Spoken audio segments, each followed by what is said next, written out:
We'll go with Mohammed in Dubai. Hello? Hello. Hi. Yeah, hi, Matt and Don. It's pleasure to talk to you. I've been watching your show, Matt, for like 2 years now, and I'm a big fan of what you have to say. I'm probably you're surprised to hear from someone in the Middle East to say that, but believe it or not, you have a lot of fans here, so keep it up. Oh, great. That's wonderful news. Thank you. So I wanted to ask you the first thing. One thing I wanted to just introduce myself. That from a intellectual point of view, I don't consider myself a believer in anything, but I do consider myself a person who will accept the facts once they're presented to him. So and this is part of my journey.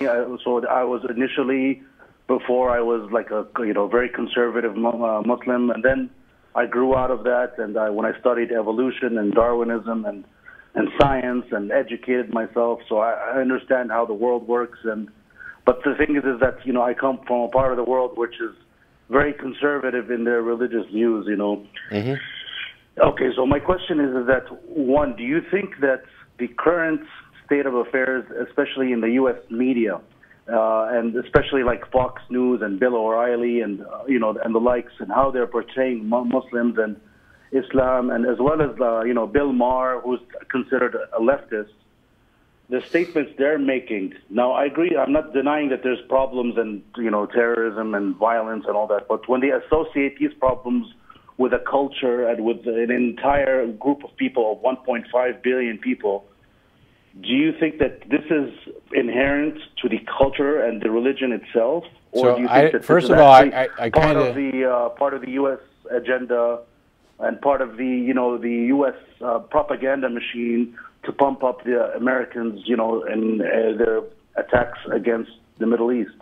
So first of all, I'm gonna at least reject part of the premise, because while Bill Maher is wrong on any number of things, and may in fact be wrong in his commentary on Islam, I don't think I've ever seen him or any of the other people who are accused of it actually say that all 1.5 billion Muslims are the problem. As a matter of fact, most of them tend to go out of their way on occasion, because this is a frequent criticism. But they associate like 20–30%, and that's because that's what the numbers are. That's what the numbers are. If you look at the statistics for how many Muslims are in favor of Sharia law, how many Muslims thinks that apostates should be killed in specific countries, it varies from country to country. It's worse in Jordan and Egypt than it is in Israel, etc. Those are the numbers. Now, are they inaccurately representing statistics? Probably. It happens all the time. I wouldn't expect, I think almost anybody's going to end up misrepresenting statistics. There's no easy way to talk about this. And the problem, hang on. Part of the problem here is that you have a whole bunch of people who are identifying with the same label and the same holy book, and this applies to Islam and it applies to Christianity, who have different views. And if they're not taking steps to distinguish themselves from each other, then they don't get to complain that they got a little paint on them when we're painting the problem. The brush may be a little broad on occasion. We should definitely work to make sure the brush isn't any broader than it needs to be. But also, these members of religious groups that sanction particular religious or support particular religious identities need to do a better job of distinguishing themselves. I agree with you completely, but in the state of affairs, do you think that it is the Muslim world that is hostile to the United States, or is it the United States that's hostile to the Muslim world, based on the current events?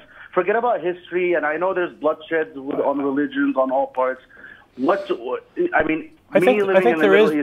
think there is bias in the media, and I think that Americans, unfortunately, are very fond of being told we're always right and we're always the greatest and these sorts of things. And this whole idea of Americans being criticized for anything is just a non-starter and not something that most Americans even want to entertain that idea.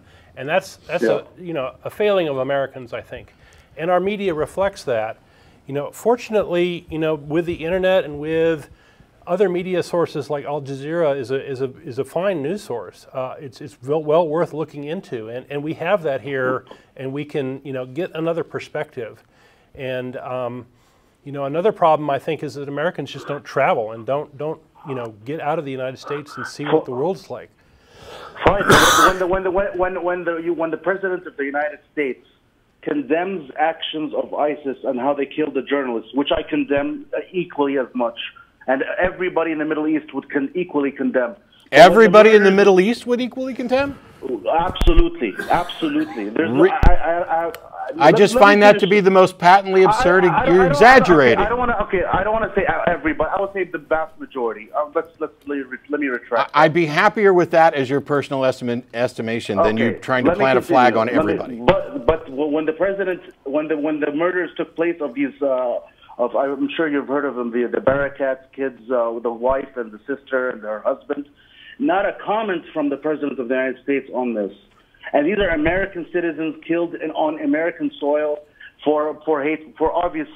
Nothing was commented on that. Forget about the legal aspect, but and the families of these people have been crying to the government for them to say something, to do any action without any hope. So doesn't that reflect? Are you talking about the case of the 3 individuals that were slaughtered by that atheist guy? Yeah, that's the case. Yeah. I'm not blaming that on atheism. Don't get me wrong. Okay, so what do you want the president to say? No, I'm saying, doesn't that show you the bias that I'm talking about? No, it doesn't, because one of these things is an international incident that is relevant to specific aspects of conflicts that we're dealing with, which may be used as propaganda. There's no denying that. And the other one, so far, is still unsettled. It's an ongoing